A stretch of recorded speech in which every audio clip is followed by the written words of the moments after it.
The Central Bank of Nigeria has issued guidelines for the Rt200 scheme, which entails the Apex Bank paying 65 naira for every $1 repatriated and sold at the investors and exporters window. This was disclosed in a recently released circular titled, quote, Operating Guidelines for Rt200 Non-Oil Export Proceeds Repatriation Rebate Scheme, end of quote. The CBN introduced the Rt200 program as a means to reduce exposure to volatile sources of foreign exchange and to earn more stable and sustainable inflows of forex. CBN's objective with the Rt200 program is to raise $200 billion in foreign exchange earnings from non-oil proceeds over the next 3 to 5 years. Hence, the CBN rebate scheme, which gives naira for dollar, is designed to incentivize exporters in the non-oil export sector to encourage repatriation and sale of export proceeds into the forex markets. Well, we'll take a look at the policy and its impact on the economy. And joining me to discuss this is Cinematography, MD CEO, APT Securities and Funds Limited. It's a pleasure having you on Business Breakfast this morning, Mr. Karafi. Yeah, you're welcome. I'm happy to be with you. Well, let's look at the CBN's newly introduced Rt200 program as a means to reduce exposure to volatile sources of foreign exchange and to earn more stable and sustainable inflows of forex. Now, the CBN's objective with the Rt200 program is to raise $200 billion in foreign exchange earnings from non-oil proceeds over the next 3 to 5 years. How feasible is this, in your opinion? Well, I think any time you come with a program with incentives, an incentive for the private investors, be rest assured private investors will utilize it. This is not the first time.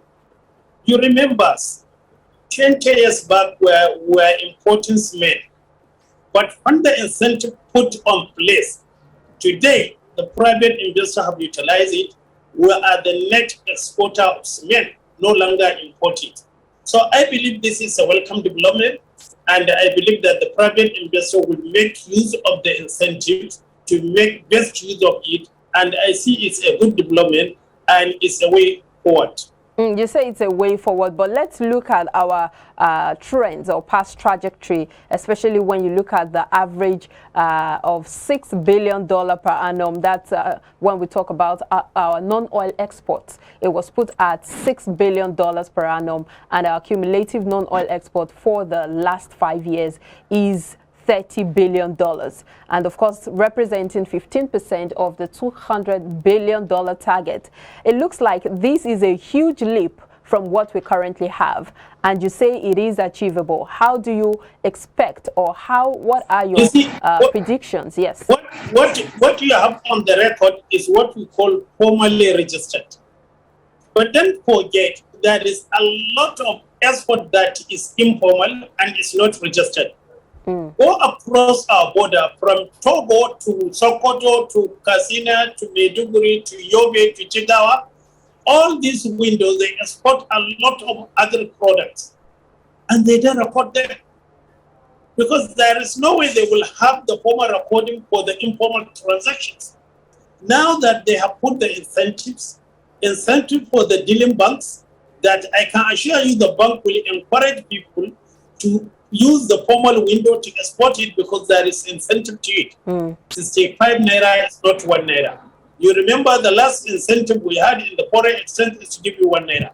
Now it go to a maximum of 65 naira per dollar. This is a good incentive, and with this, I believe you that the private investor will make use of it. So you're saying the $30 billion figure may not be totally accurate, especially when you put in the informal exports that happened.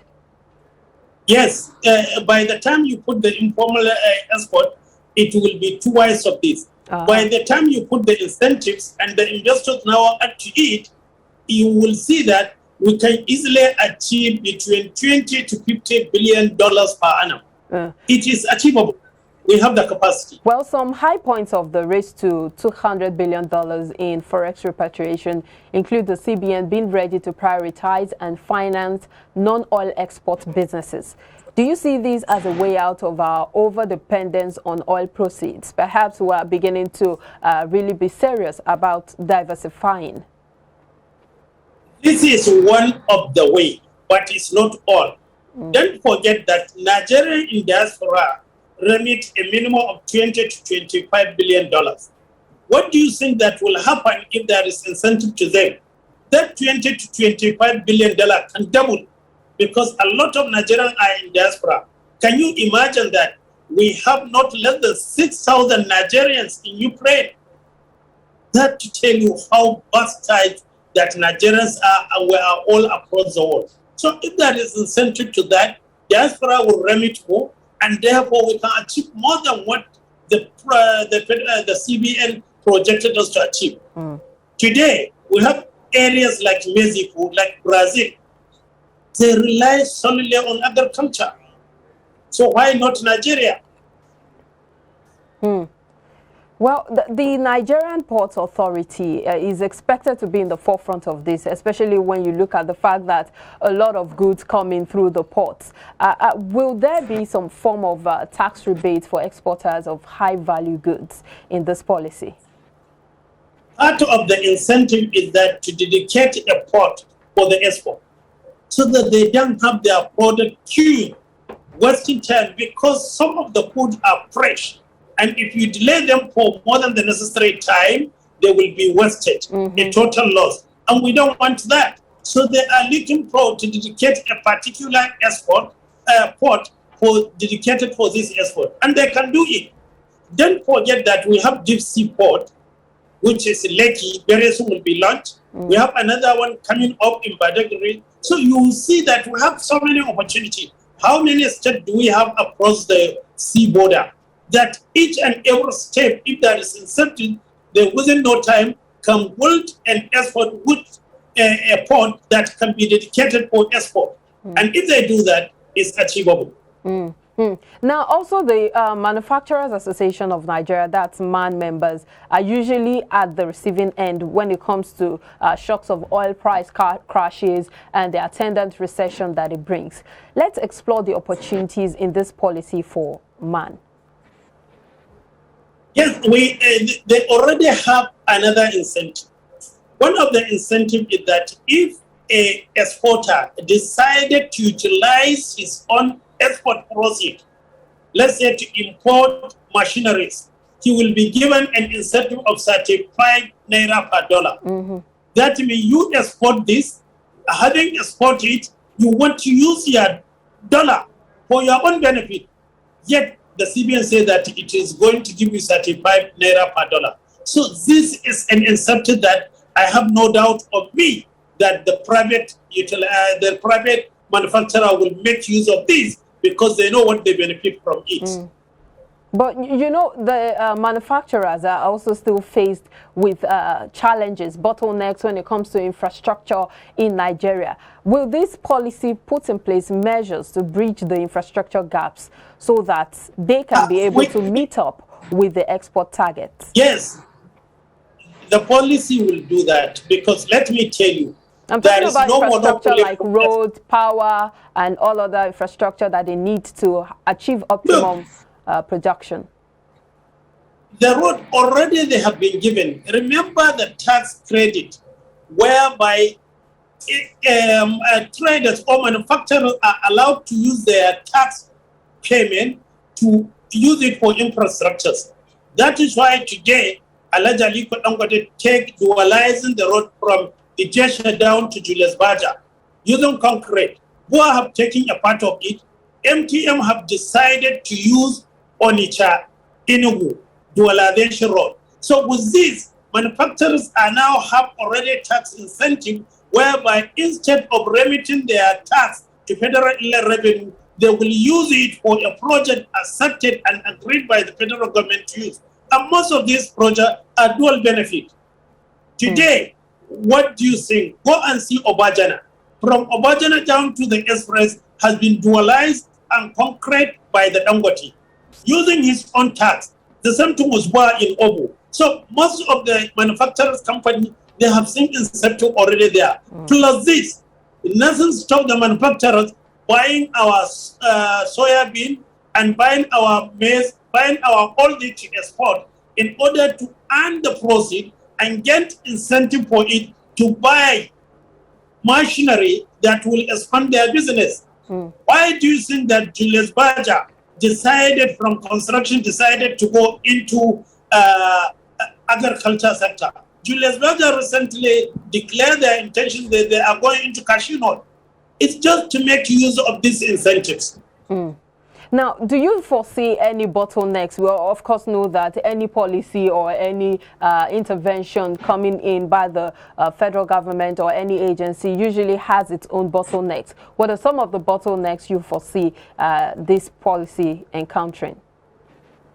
Yes, this policy comes toward the end of this regime. So we are not sure if the successful regime will continue where this one stopped. And if they choose to reverse the decision, it will be a bottleneck. The other issue to it is that trust Nigerians.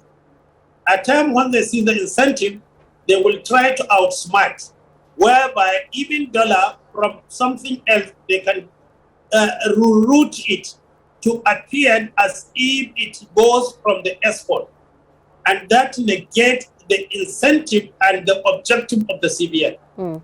So this can also stand in the bottleneck because in trying to enjoy the incentive, they want to outsmart the policy.